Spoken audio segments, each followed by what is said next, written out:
Jamie with Stonemeyer Games, and today I'm coming to you live with Walter, who just had a really nice snack, and we'll probably want to get down here in a minute. But we are here to say hi from Stonemeyer Games on our normal Wednesday live cast, where I will share some Stonemeyer Games news, answer your questions, and discuss some random topics. And Walter's got to go; he's got some important meeting to attend to. All right, so what's going on today? There's a few different topics that I want to cover. Um, let's see what to start out with. Let's start with a fun thing, chocolate of the day. My chocolate of the day, actually, should have come prepared for this. I do it every week. I would say right now it's still probably those Trader Joe's, like the little tiny peanut butter cups from Trader Joe's. I still continually eat those. They're dangerous to have a bucket of those in your office, but I don't keep it on the desk. Otherwise, I'd constantly eat them. They're over there, so that I actually have to go wander over there and get them. So that'll be my chocolate of the day. What are you indulging in today on Wednesday, May 19th? And Wednesday, May 19th is important because today is the day that reviewers, advanced copy reviewers, are sharing their thoughts on Between Two Castles of Madkin Ludwig, Secrets and Soirees expansion. So we are starting to post the reviews, any that have come in. Reviewers don't have to post today. They can post whenever they want, ideally before next week's pre-order, so you can have plenty of information to decide if whether or not this expansion is for you. But if you go to the Between Two Castles, Secrets and Soirees page of our website, you can start to see some of the reviews that have posted. So far, I've seen Board Game Quest, I've seen Terradice Games, I've seen Thinker Themer, The Lobby of Hobbies, and what was the other one? There's one more that I'm missing. I'll pull it up to let you know. There have also been some posts from The Mill and Tim Chuan. Terradice Board Game Quest. Tantrum House is the last one that I missed. Tantrum House. So they all have reviews, and there's a few more on the way as well. Yeah. So, yeah, today is review day for this, and it's 1 week before the pre-order. Next week will be the pre-order on May 26th, next Wednesday. And also next Wednesday, we will finally have some stuff available for that's back in stock for the first time. A bunch of expansion stuff. Tuscany expansion, Wingspan expansions will be back in stock. Or very close to being back in stock, and we'll accept orders for them just so you can consolidate your orders with this expansion. You can get a big cart full of expansion stuff if you've been waiting to get that stuff from Stonemeyer Games. So that will all be on our website next Wednesday. And obviously, if you want an alert about that, go to our e-newsletter, sign up for our e-newsletter, and you'll get a notification as soon as they go live. Tim says that he's enjoying a 3-cheese bagel today. That's his indulgence today. I see Todd, Max, Frank, and Ivan joining us. Frank actually did something very nice. Frank runs the City of Games. He's famous for the Isle of Cats. And Frank emailed me the other day to let me know that part of our website wasn't working quite properly. So Frank, I really appreciate you reaching out creator to creator and letting me know that. Our web developer has, I think, found the problem with it. It was just a caching issue, apparently, where which I don't fully understand what that means, but I do know that Frank wasn't seeing the most current version of the website, and I imagine he was not alone. And so, Frank, thank you for letting me know that. Patrick says, have I played Barrage? People say it's amazing. I have not played Barrage, no. No, I have a friend who has it, though, so I might need to try it over there.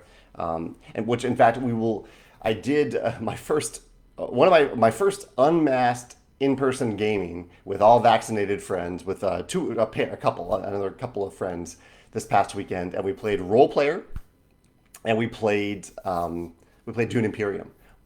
Two of my favorite games, really. Both of them are two of my favorite games, and had a great time with both. A lot of fun with both. And I put it over here on the cabinet, but I just did my favorite mechanism video on Destinies, the new game. Right now, it's number 1 on the hotness on Board Game Geek. I got my copy the other day, and Megan was nice enough to play a 2-player game with me last night. And we played the first scenario, the standalone scenario in Destinies, and we had a lot of fun. I really enjoyed the mechanisms. It ended up being a very long mechanism video because there's so many interesting, clever decisions that went into making this game. And that video will be live on Friday if you want to hear my thoughts on my favorite mechanisms in Destinies. Chris kindly asked, "How is my dad doing?" And Chris, I would extend the question to you. How are you doing? I know you had a little tumble recently. My dad is doing pretty well. We had our regular weekly chat on Sunday, and he is continuing to gain his weight back and eat more normal things. So thank you for asking about that. Yes. Okay. So Win mentioned something that I wanted to mention here. He said, "I was so excited when I saw that he got a friend request from me. Then I figured out it was a scam." So yes, if you got a friend request from someone with my photo the other day, and maybe the label behind it might have been Stonemeyer Games, maybe misspelled a little bit. If you got a friend request from either Stonemeyer Games or someone that looked like me within the last couple days, uh, please report it because it is a scam. It is not me. It is not Stonemeyer Games. Stonemeyer Games doesn't have a personal profile on Facebook. It has a page that pages can't friend people. So if you got a friend request from someone who looks like me, it is actually the photo that I use for Stonemeyer Games. Please unfriend them and report them because Facebook, remarkably, after 2 days, has not removed this profile. Which is incredible to me that they haven't done this because it's if you go to the page now, the page has changed a bit where it appears that they're no longer quite using the same photos, but they are still linking to a ton of our content as if it is their own. And it's just really unfortunate that someone would do this and that Facebook would not just take it down. And it's such a clear, like they're essentially impersonating me and impersonating Stonemeyer Games all at once, which I don't understand how Facebook can justify leaving that profile up. So, Wayne, I'm sorry that wasn't real. I hardly ever send friend requests on Facebook, and I only accept friend requests from people that I have actually met in person. So, if I haven't met you, I'm very, very unlikely to accept a friend request for Jamie Stegmeyer, my personal profile on Facebook. But anyone is welcome to follow and along with the Stonemeyer Games Facebook page. Yeah. That's a big thing I wanted to cover. Thank you for bringing that up. Chris says, how are the cats? You may have seen Walter there right at the beginning. Walter joined us. Biddy is having some good time under the bed today, and they're getting a lot of quality outside time recently because the weather's been really nice in St. Louis. At least when it's not pouring down rain, it's been really, really nice. Ivan says, have I watched the video where a guy makes music with his cat? I have seen videos like that. I don't know if it's the specific video that you're referring to. Zach says, are you excited about the dice that will be included in Rolling Realms? I am.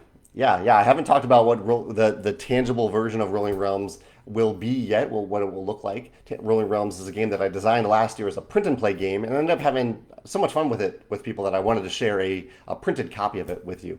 And obviously, Rolling Realms requires 2 dice, so we included 2 dice in the game. I am excited to share them with you when the game is ready. Let's see. Howard says, are you looking forward to the expansions for Isle of Cats? Yeah, this is a great question to ask because Frank is here in the comments, and I very much am. Isle of Cats is a game that I think has an incredible amount of replayability without any expansions, but I love that Frank had some other ideas that he wanted to add to the game, including the kittens, which look adorable. And so for the kittens alone, I'm getting whatever expansion module that is. And I'll see what else Frank has to offer on the pre-order, the Kickstarter, whatever he ends up deciding to do. Yeah, definitely. What else is going on? I did a post the other day. This is something that I wasn't planning to talk about for a little while because we don't have any games releasing yet that have used this service. But I decided to go ahead and talk about cultural consulting, which is something that I didn't know existed until fairly recently. But the basic idea is we all have our own biases about the way that we see the world, the perspective that we see the world, and us people, publishers who create games, I think most of us try to do a pretty good job of taking, not trying to offend anyone, not trying to harm anyone or hurt anyone's feelings, and particularly in terms of offense or harm or hurt through the games that we make. But we all have our personal biases, and so we may not see how our upbringing, our background, our culture is different. It may be seen in a different way than someone else's culture. And so basically, we've been sending out some of our recent products to a cultural consultant who is an expert at doing that. And this woman's name is Kate Edwards, who has worked for us to do this.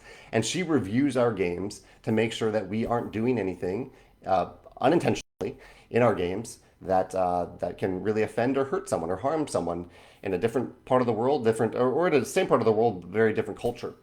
And so I saw a post the other day from Frosthaven creator and Gloomhaven creator Isaac Childress about this, how he's doing something similar with Frosthaven. I've done it for the last 3 products that we've made, but those products won't be coming out for a while. The first one is the Tapestry expansion. And so prompted kind of by the Frosthaven post, I wanted to write a blog about that. So I wrote about that on Monday. What else did I write about? Oh, I had a post inspired by a podcast called How to Save a Planet called What Should You Do? Talking about a system they use to help people decide when there's some sort of action that you want to take, but you don't really know what's right for you, to look at a Venn diagram of what brings you joy, what are you good at, and what problem are you trying to solve, and trying to find the things that fit all three of those categories. And that's the answer to the question, what should you do? So I have a whole blog post about that this past week as well that you might check out. My video this past week, was this the Uwe Rosenberg week? I think this was Uwe Rosenberg. Yes, I did a video of my top 10 Uwe Rosenberg games this past weekend. Had a lot of fun with that because he's definitely one of my favorite designers in the world. Mark says, any news on the Wingspan Big Box? No, I do have a sample incoming soon. I was hoping to have it today, honestly, but it has not arrived. But I do have something else to show you. It's actually something that it's better felt than seen. But it's hard to say this, but I think I had a decent sized misstep with the metal tokens in Red Rising, in the collector's edition of Red Rising. My intent was to make something awesome, obviously, but the end result of not painting the tokens. So this was the key. We decided not to paint the tokens in Red Rising and rather use the colors of the actual metal that we had available and pairing them as closely as possible with the 6 different houses. I wanted that element to be felt, to actually see the metal. But in doing so, in poor lighting in particular, some of the tokens are very hard to tell apart. It rarely matters. In fact, it hardly ever matters in terms of gameplay at all. But in terms of organization, when you open the box of Red Rising, if your tokens have gotten mixed together at all, which the insert is not also great at holding those tokens together, that you have to separate these tokens that look very similar. So basically, what we are testing is a set of painted tokens. So these are metal. You can't. I don't know if you can hear it here. These are metal tokens. The weight is really nice. Has that nice weight of metal tokens, and they are painted to match the plastic tokens in the game. So the colors exactly match the corresponding houses. And we have cost on it now, and we are going to make some of these. I don't know how many people actually will want these. I think it will be fairly expensive just to order by themselves because of the shipping cost. But if you add it to something else, it'll be a fairly minimal cost. We're aiming for around $10, which is basically just over the cost of making these for a champion who orders them. The champions will get a 25% discount. So we're not trying to really make money on these at all. We're just trying to sell them to those of you who have the metal tokens, like the metal tokens, but really want the colors to be a lot easier to tell apart. So that's the thing that we're making, and that's the sample that I got in the mail recently that I'm happy with and I'm excited to share. Obviously, it's not as big and extravagant as the Wingspan Big Box, but that has not arrived yet. Although I should check on the tracking number for that to see how the tracking for the big box is coming along, because I do have the prototype is actually on the way now. So let's see. Justin has a question about Red Rising. He says, were there any concerns or worry about working and publishing a game that already had an established intellectual property? I personally struggle getting into new intellectual properties, especially ones with established worlds. I almost did not buy it because of this. However, I decided to take a chance, and I'm very glad I did, especially after reviewers stated that you did not need to know about the story. Yeah, I have a blog post about this if you want to check it out, Justin, because I talk about a lot of this question of if you have an IP, like, what are the things to think about? There's a lot that we had to think about for going into this IP. But for Red Rising in particular, I knew that I loved the book series and I wanted to share the book series with more people. And I thought it would had the potential to be a really fun game. I didn't know what that game was at the time. And eventually I decided to move away from things that could spoil the books for someone who wanted to play the game and just focus on the characters, that someone who knows the story would know those characters, but someone who doesn't know the story wouldn't feel alienated from the world just because they don't know these characters. And so that was the goal in the final design of Red Rising. But it was a major consideration. How do we welcome people into the game who don't know Red Rising? And also, how do we welcome non-gamers who love Red Rising into the world of gaming through the mechanisms of the game? Very tough balancing act there. Great questions today. Kyle says, did I submit a complaint on these fake accounts using your U.S. trademark rights? Handling imposter accounts and counterfeit products is what I do. Ping me if you have questions. Thank you for asking about that, Kyle, and I appreciate that. The tricky thing is, well, maybe we should have done that for trademark, but the person is using a misspelled version of Stonemaier Games. They have two I's in the word Stonemaier. So technically, I don't think it is a trademark violation, but they're using, and technically they're not claiming that our content is theirs. The thing that I think that bugs me the most is that they're using my photo. I mean, it's the photo that I use for Stonemaier Games. They're in that way they're claiming to be me in a way, or be Stonemaier Games. And Kyle, actually, if you want to check it out, feel free to check out the links. I put them on the Stonemaier Games Facebook page, a very recent post where I post the links there. Feel free to check them out, see what you were seeing there, and if you think there is a trademark violation, let me know. The trademark that we have is the word Stonemaier Games. So if there is a violation there, I can report that too. Although I have had almost no success at all with reporting anything to the government about copyright, counterfeit, and trademark violations. Very, very little, especially when there's a second party involved like Facebook. It's very tough to deal with those violations. Yeah. Roberto also asked how Walter and Biddy are doing, and they're doing well today. Thanks for asking about that. Um, let's see. I'm just scrolling through looking to see if there are any other questions over here. I don't see any right now, so let me jump over to my topics real quick. Some things that we've been working on recently at Stonemaier Games is we are in the proofreading process right now for a product that we are working on. And we're implementing actually a brand new proofreading process. I'll talk about this more in detail on the blog at some point.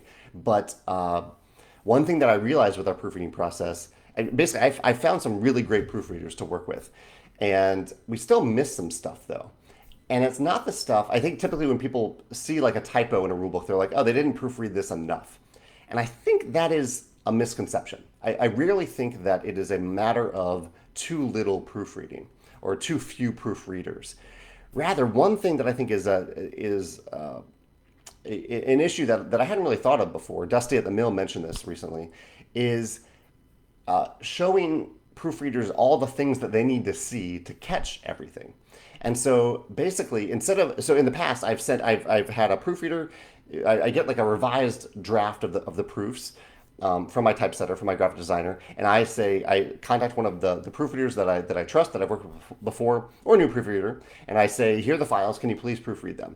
And all they see are those files. So they're completely out of context. They are proofreading those files, and sometimes that's good. It's good that they don't have other context sometimes, but I've realized that it's much more helpful for proofreaders if they have access to as much information as possible. So they might make a change and they might wonder, is this the real intent here? And they can go ahead and ask me, but they can also go and look at, if I provided them, the untypeset copy edited files or photos of the game's components. Or even further down the line, they might proofread it and later on I might have like the final files ready and something that's changed between then and now. And so basically I'm giving proofreaders, our trusted proofreaders, a small group, I'm giving them full access to every file at every stage of the process so that they can stay engaged throughout the process and catch the types of things that they can't see if they're given just a sliver of just one single slice of the process. I'm finding as I'm describing this that it's tough to describe, so I need to maybe sit down and write about it to fully describe what's happening.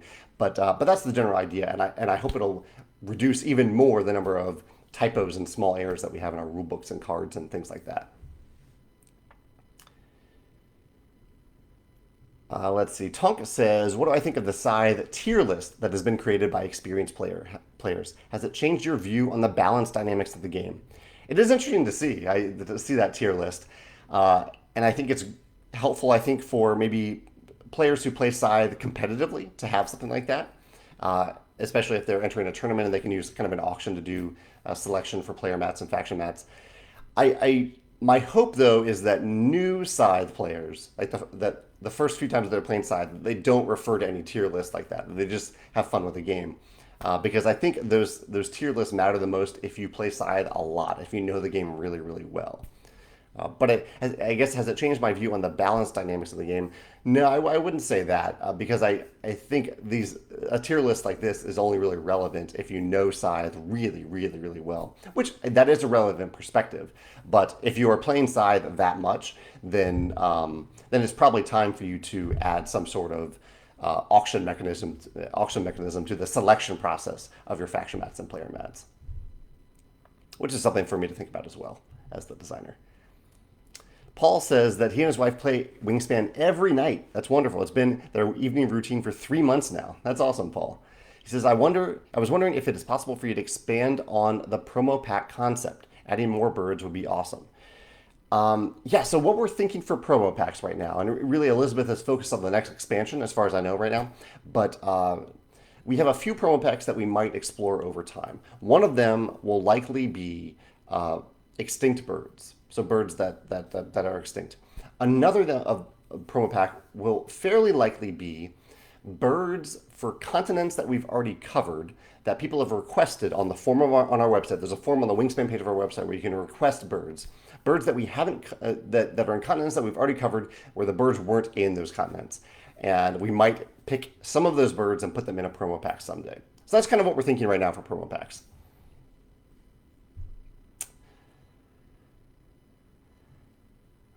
Um, let's see. People are commenting now on the metal tokens that I showed a little bit ago. Mike Young says, "What are your thoughts on yard games? I know you're recently been playing disc golf, but I have been brewing up ideas. As a follow-up, have you ever considered breaking some of our games publishing conventions for this style of game?" Okay, so Mike is asking, would I ever publish a yard game? Um, Probably not. I would say almost definitely not. Not that I don't like yard games, but it's just so vastly outside of the hobby game market. I do play some yard games though. The main one that I play when I do when I go to my family reunions at the beach is that we play ladder golf.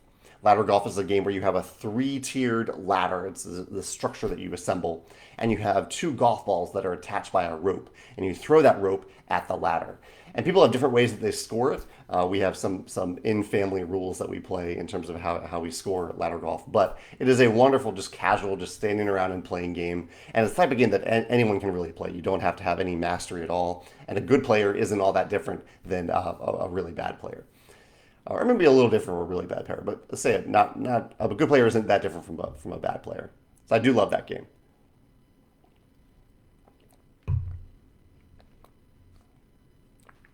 Gerald says, "Is my work in progress chart missing a dot? Pre-orders, and is the new Tapestry expansion a more of the same thing as you love expansion?" I haven't talked about the Tapestry expansion yet, so I won't answer that. That's a spoiler. But is it missing a dot? That's a good question. Should I add a dot for just like pre-orders? Um, maybe, yeah. I'll consider it. I hadn't thought about adding a dot for pre-orders, but pre-orders progress dot. Typically the pre-orders, yeah, maybe, yeah. I'll take a look at it and see if it's a good addition to the chart. Thank you for asking about that. Tammy says, "Any chance a possible solution for the insert cubes for Red Rising is in the works, particularly for the wells where the cubes uh, stay?" Well, I mentioned the solution for the cubes. The insert is really the lid. It's not the insert itself. It's the lid that is the issue a little bit in the Wingspan insert. And the solution, honestly, is just to store the game horizontally, which I know is not ideal. If you do travel with the game, if you want to take it to game nights, it's tougher to do that. And in that case, I would recommend storing the cubes in little baggies, and that will solve the problem. But beyond that, the solution is much more difficult because we would have to make a new plastic lid and sell it, and that is a kind of a weird thing to sell, just selling a plastic lid. It doesn't ship particularly well. It's incredibly inexpensive to make compared to how much it costs to ship. So unfortunately, there are these home solutions that you can do for it. Store it horizontally and keep the cubes in baggies. And if you get these tokens, they are much more easy to tell apart. So even if they do mix together a little bit, you can easily separate them at the beginning of the game. Yeah.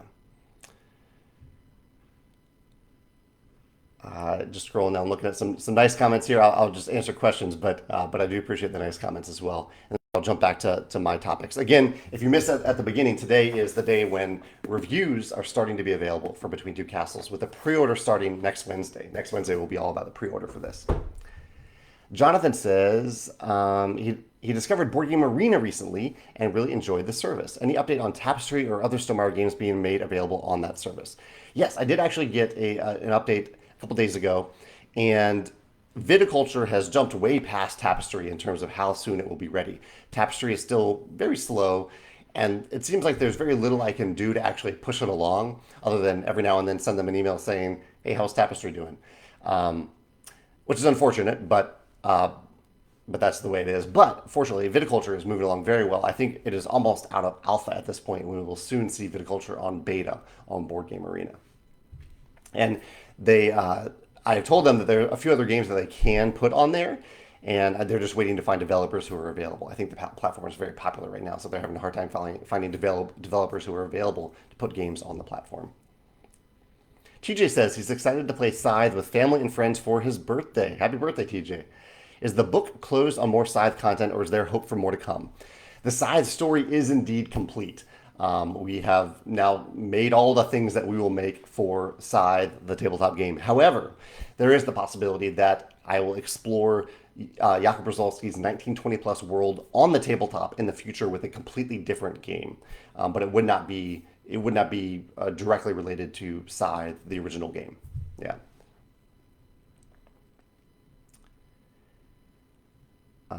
Let's see.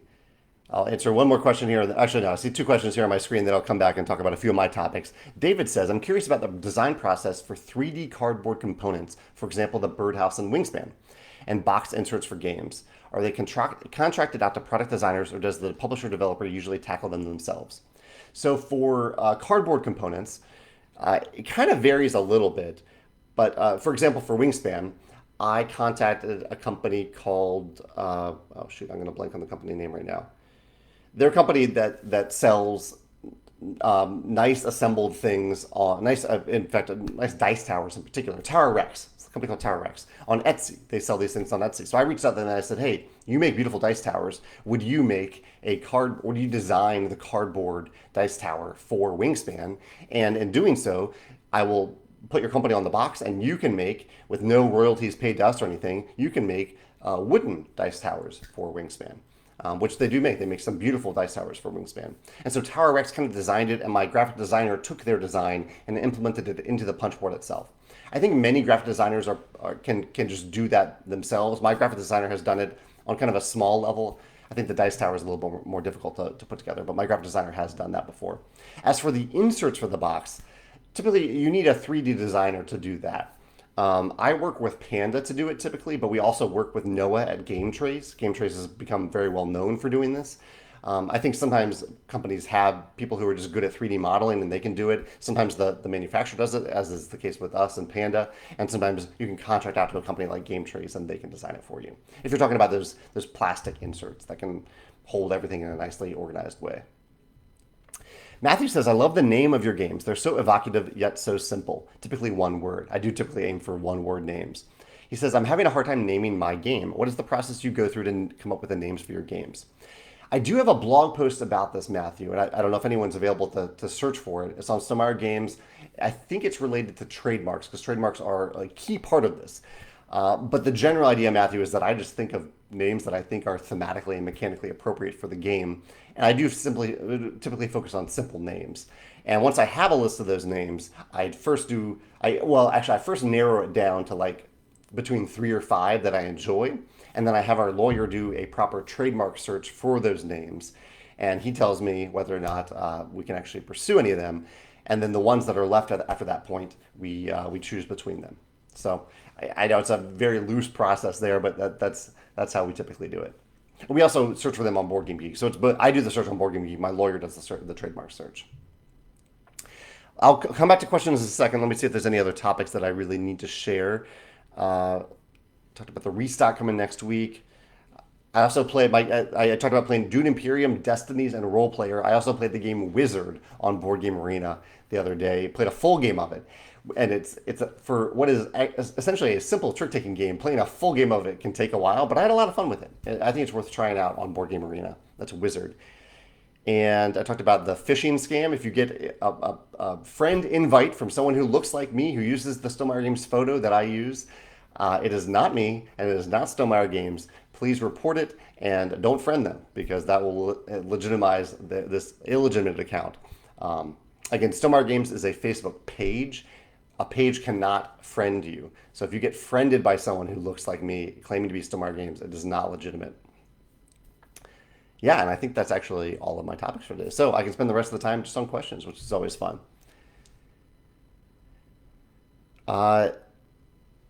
Sigi says, sorry if I'm mispronouncing your name, but they love the idea to add extinct birds as a promo pack. I'm wondering if there's a way to add an endangered level for future expansions to raise awareness. And I'm glad you phrased it that way because some people have asked, can we do a promo pack for endangered birds? But actually, some of the birds that we've already printed are endangered in some of the expansions for Wingspan and the core game. So I like the idea. That is an interesting idea to add an icon or something to a card to indicate that this bird is currently endangered. And you're right, the endangered status can change over time, but unfortunately not as often as it should. So that is a really clever idea. I like that idea a lot. Paul says, have I ever played or thought about playing tabletop skirmish games? I have played, I'm pretty sure I've played a few. Maybe Unmatched is the more recent one that I've played. But games, that is a style of game that I do not really get excited about. Just kind of fighting someone with adjacency and the rules like that. And I guess I also played Star Wars X-Wing miniatures. I think that's considered a skirmish game, and it's fine. I just don't. It's not thematically fun for me to just fight someone for a while. I like mind game style battles, like in Hanami Koji, Air, Land, and Sea. Even Magic the Gathering, Keyforge, I like that, but the skirmish, the tabletop skirmish, just doesn't excite me very much. Whether or not it's against another opponent or if it's against the AI, as in many dungeon crawl games. Daniel says, have I created a blog discussing the benefits and challenges with creating a deluxe and standard edition of a game? I have, yes. About a year ago, I posted a blog about that. I think it's called The Deluxe Dilemma. So if you search Stonemaier Games for The Deluxe Dilemma, you can see a full discussion about that. He says, I was wondering how the playtesting is impacted when developing two versions of a game. Yeah, I mean, it depends on what you do with the Deluxe. Our version of Deluxe is, that we did with Red Rising, for example, is that the gameplay is exactly the same. And so the playtesting was exactly the same between the two versions. It's just that one version has slightly nicer components than the other. Yeah. So that's our approach to it, and that's kind of my recommended approach. Samuel says, I'm curious, what is the most innovative component you've ever found inside of a board game box? I have a video about this as well, but I haven't done a video in a while. This is, if you search my YouTube channel for like favorite components in tabletop games, most innovative component. One that comes to mind a little bit is in The Rise of Queensdale. This isn't a spoiler. This is something that you'll see when you open the box for The Rise of Queensdale. There is a little mini plunger in it, like a toilet plunger. And you use that because there are tiles built into the board of The Rise of Queensdale that at certain times during the game you need to extract from the board and either flip over or move around or just remove. And the plunger makes that a lot easier than kind of getting in between the tiles and accidentally lifting up tiles that you don't mean to lift up. Crazy component to add, but I love that they added it. So they have a plunger in The Rise of Queensdale. I'm curious for anyone else who wants to chime in about that. What is the most innovative or weird or unexpected component that's not a spoiler component that you found in a tabletop game? Or even just a recent one that you've encountered? Tim has a question about Scythe. He says, do workers have a role in combat? Let's see. He says, this past weekend we came to the... Well, actually, I won't read your conclusion. I'll just read what is correct. The role that workers play in combat, unless there is an ability that specifically refers to workers, like with the Roosevelt ability, is that if a defender has workers and the attacker wins the combat and therefore forces those workers and the defender back to their home base, the attacker loses one popularity for each worker they forced back to their home base. And that applies outside of combat as well. If I have a mech or a character and I move into a territory with an opponent's worker, and that automatically, that's not combat, that just forces the worker back to their home base, I lose a popularity for doing so. So it's kind of a disincentive for not just walking around pushing workers off their land. They're not happy when you do that. So workers don't fight, but they do discourage combat. If you have a mech or a character with workers on that territory, it discourages someone from coming to attack you because they will lose popularity if they win that battle and force those workers off the land. Yeah. Gerald said, but that's only if they win the combat. If the defender wins the combat, then and the attacker is forced back to their home base, nothing happens. The attacker does not lose popularity. Gerald says, when I was in Japan, I studied abroad in Japan twice in high school and then once for a full academic year in college. Did I ever fly to other countries in Asia? And I did not. No, I was so enamored with Japan, and still haven't seen all of Japan that I just stayed in Japan. And Gerald says, Gerald's wife is from the Philippines, a beautiful country, and the Spanish American fusion food is amazing. That's great. Yeah, I need to travel to other countries in Asia, but it's also hard for me not to resist to just not go back to Japan because I love it so much there. Landon says, how do I design a game to be complete without expansions, but without painting yourself in a corner so there's no room for expansions?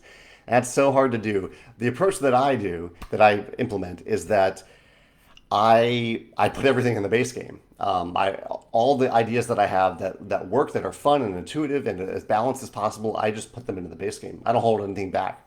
And then I set the game aside for a while, and then I return to it in the future, and I decide if I have ideas for expansions or not. So that's my approach. I just put everything that works in the base game itself, and I don't try to think of other ideas beyond that. I just try to make it as complete of an experience as possible, and then I set it aside for a while and come back to it. Yeah. Rafa says, are any of the fears that you list on your personal blog real or all they made up? They are certainly exaggerated, but they're also real. I have a lot of like little weird paranoias that I laugh at. The point of me putting them on the blog is that I want to laugh at them. I want to make fun of them, make fun of myself for having these weird fears. But they're also kind of real. What's an example of one, Rafa? A fear that I have on the blog.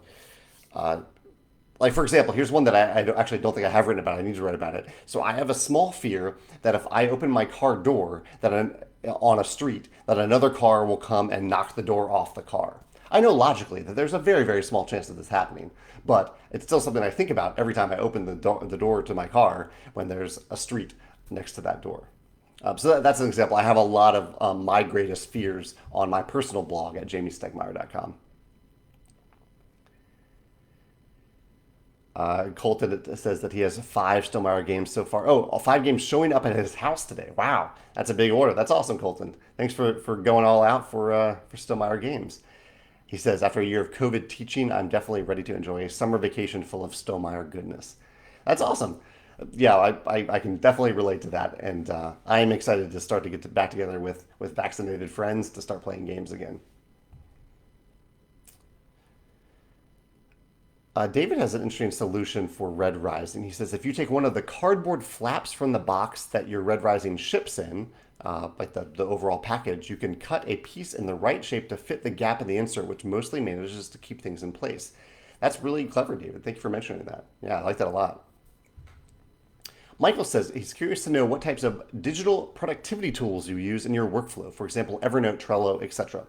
I have two blog posts about this, about apps and tools that I use. I'll mention the ones that I can actually see on my screen right now.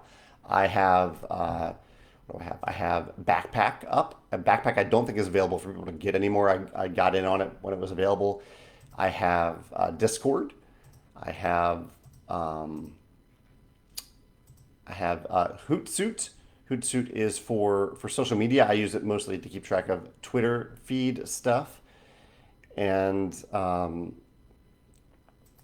what else do I use? I do use Trello. I don't have it up at all times, but I do use Trello.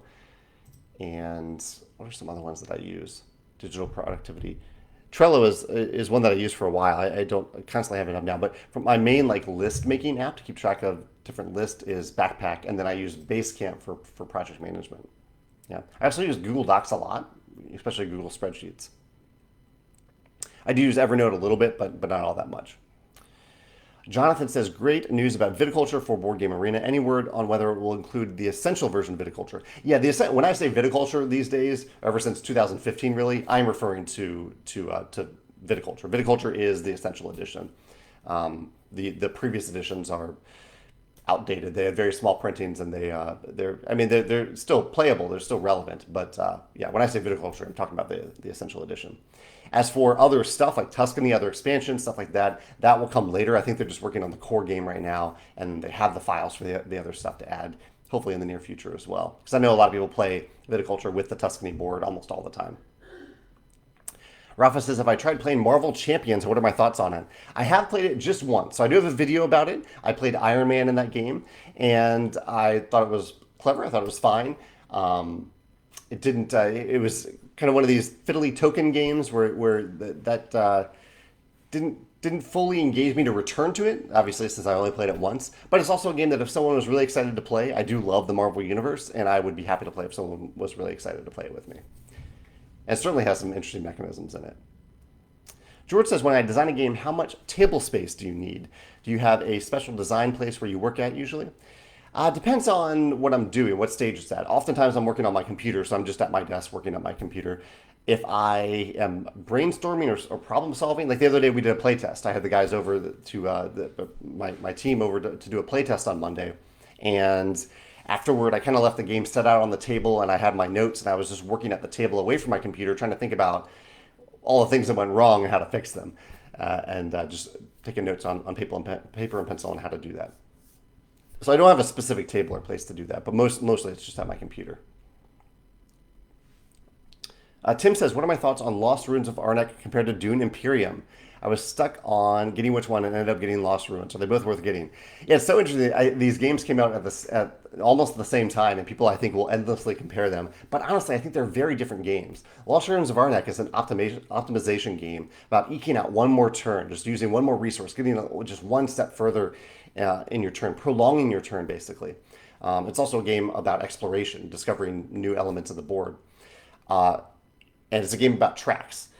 Tracks are maybe a part of the game that both games share. Dune Imperium is doesn't have those things. It's a very different game. It's how have I described it? Like I definitely have that definition in my head of Lost Ruins of Arnak. But Dune Imperium is more of a I would say it's much more of a worker placement game because there's a much broader variety of worker placement action spaces on the board. It has a lot of player interaction too with the influence system, the combat system. Are they both worth getting? Both of them are currently in my collection. The game that I definitely am gravitating to play the most is Dune Imperium. I really, really love Dune Imperium. Lost Ruins of Arnak is a very, very good game, but Dune Imperium, it just really, really resonates with me.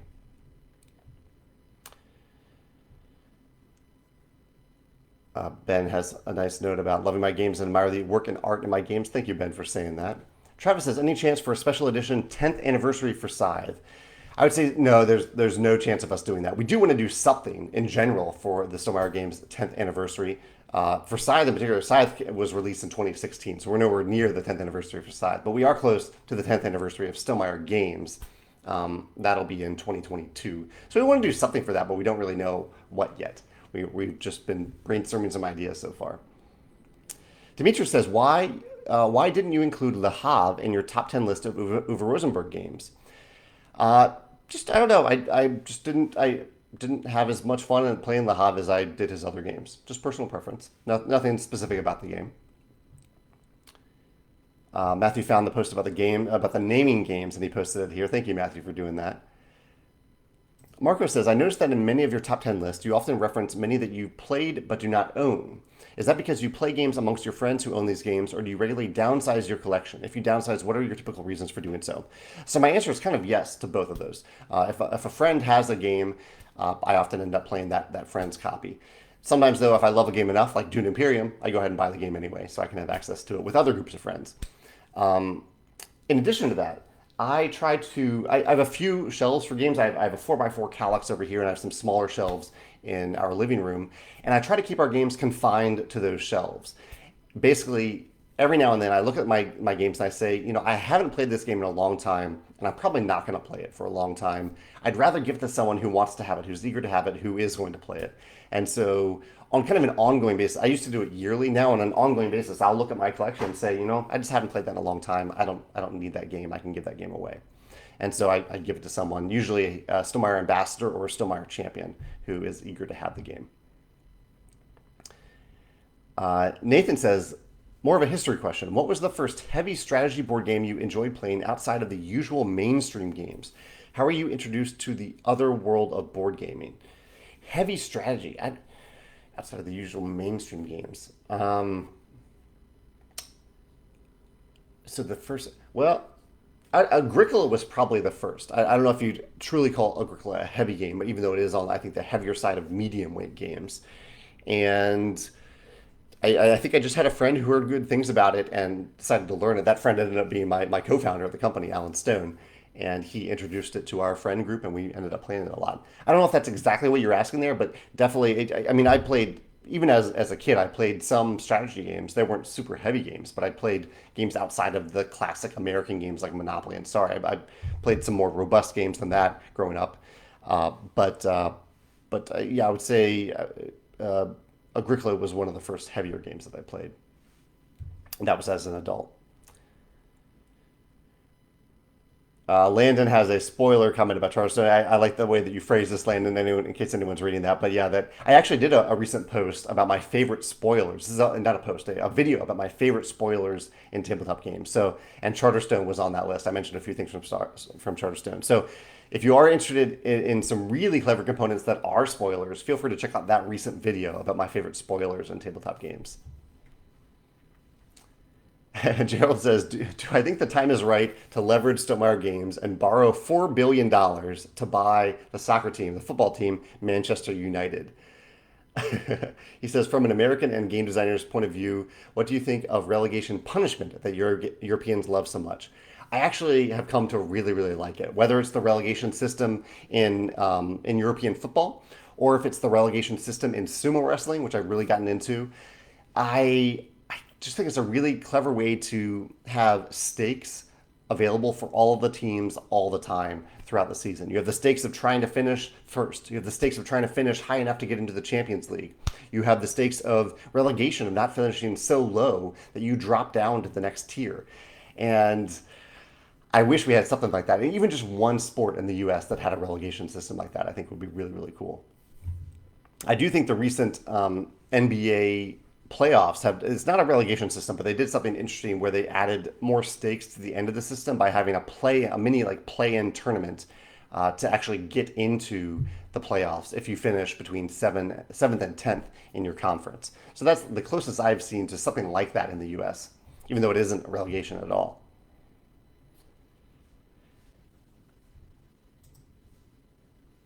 Let's see. And Donnie can relate to my car door fear. Thank you, Donnie. He says he has a fear of opening the car door before someone has turned the car off. What if they decide to put it in drive as I'm getting out? That's interesting. That's I can definitely see that. Yeah. What happens if they keep on driving? Yeah, it's the little fears like that that I think if they get out of control, I think they're well, bad for us in terms of psychology. But those little fears to keep us on our toes, I think, can be fun, sometimes funny, and sometimes just helpful. Yeah, so thanks for sharing that, Donnie. Kevin says, any possibility that we could register the Stomar products we own on the website so that we could just check to see what we have in our library and what products we do not have when browsing the store? That is a really cool idea, Kevin. I don't know the answer right off the bat, but I will ask our web developer, who is kind of swamped with some other stuff, but I will write that down and note it because that would be cool if you could just if you could tell the store what you own, and the store would maybe know all the stuff that you have already bought on the store, so that you can somehow filter down to products that you don't own. I don't know if there are apps that do that, but probably Shopify is pretty robust. So Shopify own list app. Yeah, thanks for sharing that, Kevin. That's a really cool idea. Tony says, any interest in Stonemaier Games developing a cooperative game? Yes, yeah, we have several cooperative games in the works right now, including one that I'm spending a ton of time on. It's the big open world game that I've been working on for years. That is a fully cooperative game, and we have a few others that are in the works as well. Justo says, it's said, including said by me, that sports don't make a good theme for a board game, with the one exception, I think, being racing games. Justo says, have I ever tried?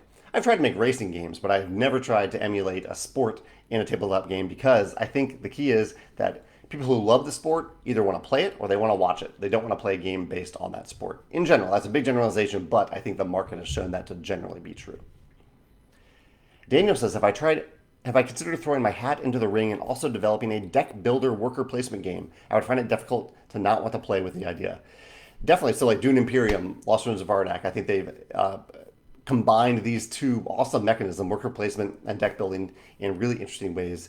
And I would not say that I don't go into a game that way saying, oh, here are two mechanisms that I want to mash together and try. That's not really how my design process works. But if the right game came along and that those two things combined well, it's something that I would consider. Yeah.